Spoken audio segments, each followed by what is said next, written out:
There are those who love other people personally because of what they've done for them, or natural love unconditionally, such as children, parents, like that.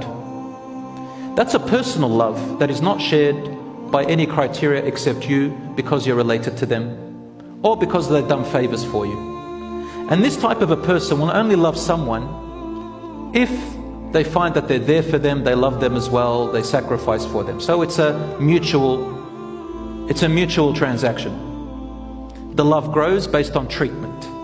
That's why you hear the term, I'll only love those who treat me well, and don't treat me well, I'm not going to love them. And love is based on this. So this is a personal type of love, and that's a good thing. This is the same love Rasul sallallahu alaihi wasallam, the Prophet peace be upon him, had for his uncle Abu Talib, who was a disbeliever.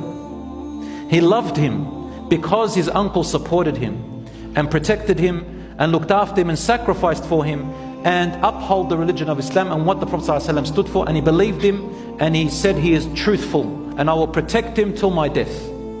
Rasul ﷺ grew so much love for him. But the Prophet ﷺ wanted the higher love. He wanted the personal love and the religious spiritual love. The love that will not only make him together here in this life, but the one that after their death they will be together in paradise as well. Unfortunately, Rasul ﷺ could not get the second love. And this is the Sunni stance, that Abu Talib did not convert to Islam, and that on his deathbed, Rasul ﷺ, from his intense personal love for him, he came up to him and whispered, "My uncle," because the leaders of Quraysh were there, and his uncle was too entrenched with and too obsessed with his lineage and his culture and his tribalism, and didn't want to look in front of the leaders that he died on another belief, and that he was more loyal to his culture and his tribe. So Rasul ﷺ came close and whispered, he says, "Uncle, just say it with just move your lips, and I will bear witness for you on the day of judgment that you said it, my uncle." But he said, "No, on the religion of my lineage and forefathers." And he died upon that a disbeliever.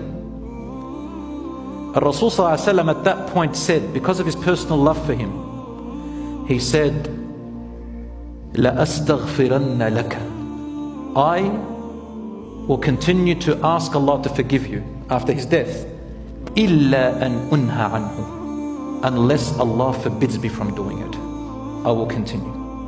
Then Allah forbid him, and the verses came down and gave us the example of Prophet Ibrahim a.s., who also felt love for his father, even though his father abused him. He wanted the best for his father, but Allah subhanahu wa ta'ala said, "No, you have no say in the matters that concern them and Allah.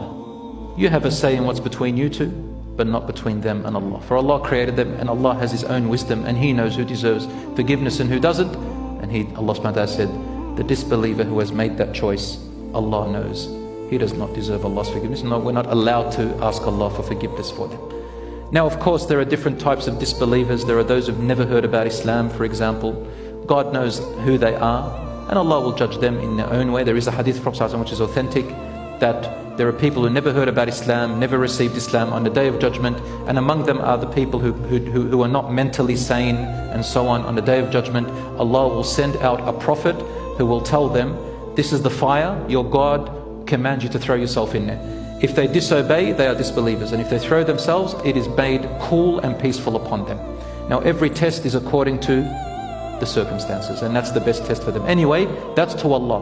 But the point that I want to make here is Rasul ﷺ, from his personal love he had for his uncle, except there was another love which is higher than that he was guided with, and that is the love of Allah. The love of Allah supersedes everything, and my love to you for the sake of Allah is by the criteria of what makes Allah pleased and what doesn't, of what is loving to Allah and what is not, what is right by Allah and what is not by my standards. I can love you personally, you can love your wife, you can love your husband, you can love your parents, even if they're disbelievers, even if they're evil. But evil disbelievers, good disbelievers, bad disbelievers, whatever you want to call them, you may love them, but the love for Allah's sake is something different. That's special.